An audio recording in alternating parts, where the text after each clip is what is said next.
जो भगवान होते हैं और जो भगवान के भक्त होते हैं वह अपने जीवन के माध्यम से लोगों को शिक्षा देते हैं। वह अपने जीवन के माध्यम से लोगों को शिक्षा देते हैं। तो राजा परीक्षित के माध्यम से भगवान आप लोगों को शिक्षा देने जा रहे हैं।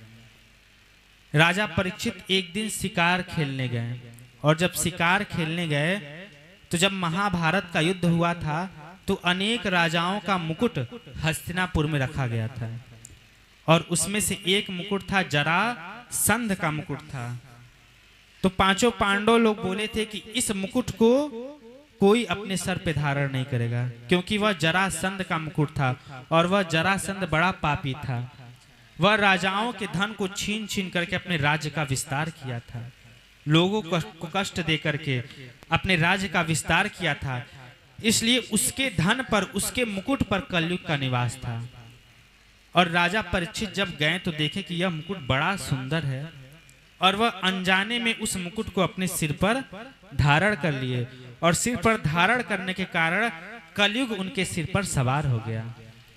और फिर जब कलयुग सवार हो गया तब राजा परीक्षित वन में शिकार खेलने के लिए गए और शिकार खेलते खेलते जंगल में दूर चले गए और उन्हें जोर की प्यास लगी।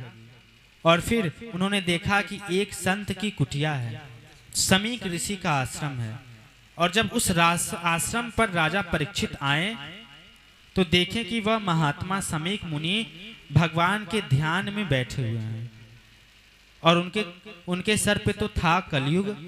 राजा परीक्षित आवाज दिए कि हे मुनि, हमें प्यास लगी है, हमें जल चाहिए। परंतु समीक ऋषि भगवान के ध्यान में थे, इस कारण कुछ उत्तर न दे सके। तो उनके सर पे जो कलयुग था वह राजा परीक्षित के द्वारा एक पाप करवा दिया।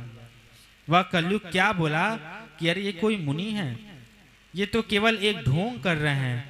ये तुम इतने बड़े राजा हो, पूरे देश के राजा हो और तुम दरवाजे पर आए हो, ये तुम्हारा स्वागत नहीं कर रहे हैं। ये कोई महात्मा है या तो केवल एक ढोंग कर रहे हो। तुम राजा हो, सभी प्रजा को पालने वाले हो और राजा में ईश्वर का अंश होता है, तो राजा का सम्मान सबको करना चाहिए। तो ये कलयुग उनसे बुलवा रहा था, यानी कलयुग उनके भीतर अहंकार पैदा कर दिया, धन का मद ला दिया और इस कारण कलयुग उनके द्वारा एक मरे हुए सर्प को उठवा करके उस समीक ऋषि के गले में डाल दिया। राजा परीक्षित क्या किए, एक मरे हुए सर्प को उठाएं और उन ऋषि के गले में लपेट दिए।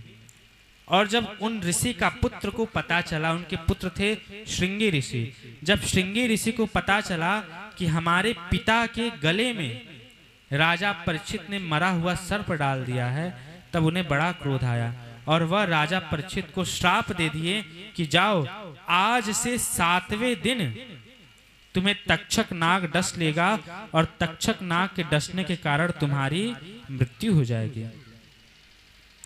फिर राजा परीक्षित अपने दरबार में आए और जब अपने दरबार में आए और उस मुकुट को नीचे रखें, तब उन्हें ज्ञात हुआ कि मैंने ये कौन सा पाप कर दिया।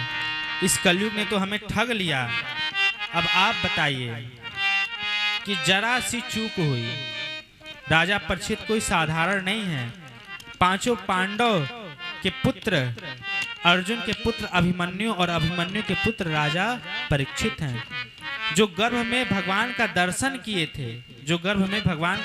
किए थे, उनसे थोड़ी सी चूक हुई और कलयुग ने उनसे ऐसा पाप करवा के उनका नाश करवा दिया। तो आप बताइए, यदि हम सब जीव साधारण जीव हैं, हम सब इन कलयुग के पांचों दोषों को यदि धारण किए रहेंगे तो हमारी क्या दुर्दशा होगी। जो स्वयं भगवान का दर्शन किया था, थोड़ी सी चूक हुई तो उसको ऐसा श्राप मिल गया। और यदि हमारे भीतर यदि पांचों अवगुण होंगे तो बताइए हमारा क्या हाल होगा। यही शिक्षा देने के लिए भगवान ये घटना घटवाए।